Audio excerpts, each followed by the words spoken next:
சுற்றிலும் பாதுகாப்பு அரண்டமைக்கப்பட்ட அந்த சாலையின் சம்பவம் நடந்த இடத்திற்கு தன் வாகனத்தில் வந்து இறங்கினார் காவல் ஆய்வாளர் திரு நடராஜன். அங்கே அவரின் வருகையை எதிர்பார்த்து தொடர்வண்டி காவல் நிலையத்தின் ஆய்வாளர் திரு மனோஜ் தன் சகாக்களோடு நின்றிருந்தார். அருகில் வந்ததும் இருவரும் பரஸ்பரம் கைகுலுக்கி கொண்டபடி பேசலானார்கள். இவரும் அவரும் சமவயது தோழர்கள், படித்ததும் ஒரே கல்லூரி. காவல் நிலையம் மட்டுமே மாற்றம். அதனால் ஒரு நல்ல புரிதல் அவள் இருவருக்குள்ளும். நடந்த சம்பவத்தின் ரத்தின சுருக்கமாய் சில வார்த்தைகளை பேசிவிட்டு, சம்பவம் நடந்தது சாலை என்பதால் அது தங்கள் எல்லையில் இல்லை என்றபடி பேச்சை துவக்கினார் மனோஜ்.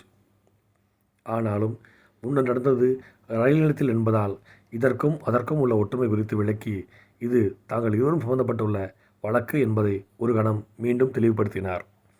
இருவரும் வெடித்த இடத்தை பார்வையிட்டபடி வெடியின் தன்மை குறித்து மிக விவரமாய் விவாதிக்கலானார்கள்.